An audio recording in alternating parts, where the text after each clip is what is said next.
Alright everyone, welcome back to another episode of the F123 Driver Crimo with Alpine. This is episode 50 for the Australian Grand Prix of Season 4. If you missed the previous episode at Jeddah, a painful experience from hell. That was uploaded a few weeks ago now, as well as we took a break for the 1000th special as well. Go and check that out as well if you haven't seen it already. But yeah, Thierry Pourchaire scored points, sadly for us. Jeddah is now a new bogey circuit, so we finished down in P12. And it's going to get worse because, ladies and gentlemen, we have a full wet qualifying and a bone dry race. So we're going to be on a full dry setup in qualifying, just trying to survive, really. Now, R&D rise, for Red Bull have gone back in front of Ferrari. Ferrari have not brought any upgrades so far. McLaren are also great up there. They managed to get a 1-2 in Jeddah, so we'll see what they can do here. Oscar Piastri's home race, of course.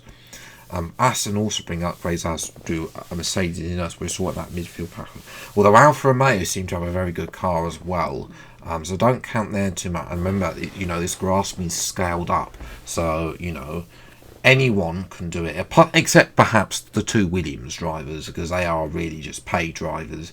And that car has only really scored a handful of points with Stroll over the past few years. But we move then into this bathtub that is the Australian Grand Prix qualifying. And straight away we're going to try and navigate turn one. Not the best exit down the start-finish straight, but we are going to try and make this work. So we go up to turn 3 or 4, forget which one it is. A bit slower in, but we lost the thing, but we got a much better exit, and we gained that 10th that we lost back, so we gained up 2/10. Esteban Ocon going fastest in the Ferrari so far. What can we do? It's slightly up on Lando Norris. We are up in P5. Someone's just improved above us, make that P7 now, as well. So we've got a few positions that we can gain as it almost hit the wall on that outside there at that corner. Goodness grief, we need to make sure that we don't they're losing a bit of time there. Is it about a 10th up still, 1/10 up on Albon's middle sector. So now we thread it through that awkward, horrible corner through turns 9 and 10, up through the what would be the 4th DRS zone. Now approaching the final sector through into this 90 right as well. Get it slowed down, 2.5 tenths gain on our previous best time. Now we come into this. These two corners are also a bit awkward. This corner as well, extra braking needed there, because as well otherwise you just end up a bit squiggly on the exit there as we lose 0.5 tenth. That's not ideal. As we go up to the line then, will this be anywhere decent? Well, it's already decent because we were P7 before and it's P5. So we've had this is exactly what we needed post Jeddah. But it is still a Ferrari 1-2, but can they convert that into the race? Because they failed to do that at all in Jeddah, as both of them suffered later. Well, Ocon suffered at the start and Sainz suffered later on. Teo also will be looking to hopefully he can improve on his race pace, because not the best luck from him. He'll start P13, we'll be up in the top 10, see what we can do. It's time for the race.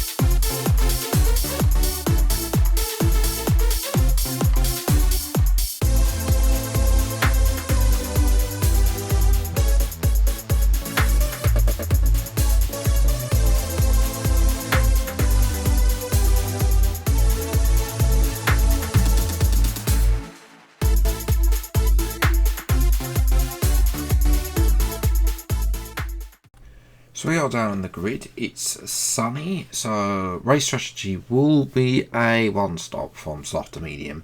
Did have a quick look at seeing just stop, but then of course we know that this game is very unrealistic in terms of its tyre wear. Now, a little disclaimer, we don't have audio for the majority of this race, so apologies about that. as we start then, the Renault engine and father lights are out and away we go.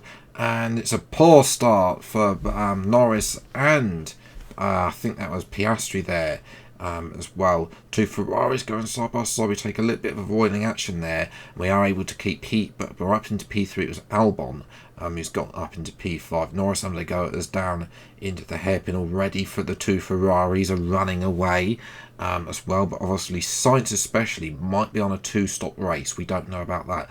Obviously we'll jump to lap 2, and Norris did have a quick look at us, but he's lost a bit of time there, and now Norris is starting to be a bit vulnerable. He's also on the medium tyres, like Esti Besti is out in front. He's going to be vulnerable, and you know, Albon is going to blast past as well. Someone else is going to blast past, though, is Carlos Sainz. He's got DRS on his teammate, as well as the first time we see the two Ferraris round the outside. Those Sainz goes on the soft tyre, and Zesman, I'll just let him go. You know, surely Ocon will be doing a one-stop, and there is the overtake I spoke of not Albon on Norris, and now Piastri he's also got past Norris as well, but Piastri's gone deep. A little bit of a lock up there. So will Norris get him back? Not quite, no. Albon is really on it. You know, obviously, you know, didn't quite get the victory he wanted in Jeddah as his teammate won, but you know, obviously he's going to go at us. Speaking of our teammate, he's tucked up behind. I think that's Sergio Perez, who didn't have the best of qualifyings as well. So I hope Teo can get a bit of a move on and try and get past that lot. There's a bit of tyre bang between myself and Albon as we try and defend this P3. You know, it'd be fantastic we get a podium after the misery of Jeddah, and that P3 is going to come P2 because lap 8 of 29 into the pits comes Carlos Sainz, and it's a set of mediums, so he's definitely making another stop. So we're on for P2 here. I don't know about Ocon. Hopefully we can have a go at him later in this stint, try and catch him up as his tyres start to go off. Seems Ferrari doesn't have good tyre wear. The McLaren seems to have a lot better, and you know, Piastri having a go at his teammate slows him up, you know, and obviously that allows Norris and co to have a go. We have audio back though on lap 9 as Sergio Perez has a lock up.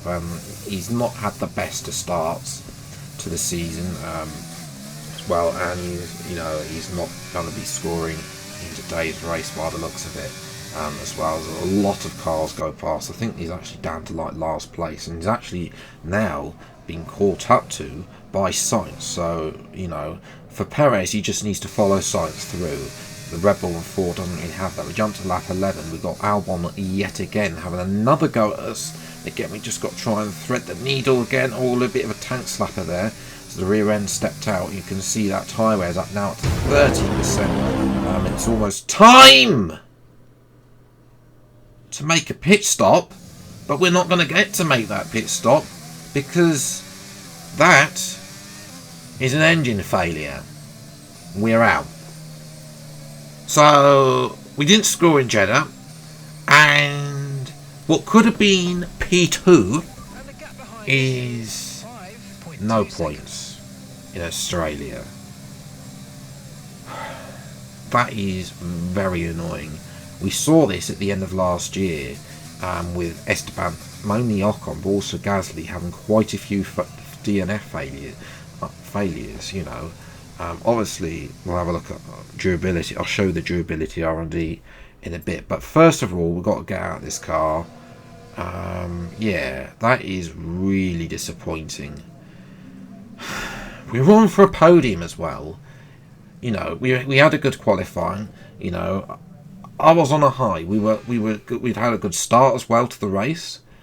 And in the end, well, we do finish. Teo finishes up in P7. In the end, Ocon controls the race, manages to be in front of Albon and Piastri, who are right behind us. Norris finished in 4th, ahead of Sonoda. Leclerc, I don't think he was actually there. Leclerc, Porsche, Lawson, all scoring points again. Good job by Teo in the end to get past the likes of Russell as well. Perez, after that, lock up, recovered to P13 as well. Where's Verstappen in all of this? Interesting to see where... Oh, Verstappen DNF'd as well. So, Verstappen, of course, he had those issues with the Ford engine in Jeddah that obviously meant that... Was it issues? Yeah, I think it was issues. It was either issues or a front wing, I can't quite remember. He had some sort of issues, didn't score points in Jeddah, and just like me, he's not scored points here. Yeah, we do get some more R&D points, but we don't have durability parts to spend them on because it was the MGK that failed, and as you can see on your screens now, we are fully maxed out. The only thing I think we got is the energy store, which is really not worth actually purchasing because the wear on those are very low.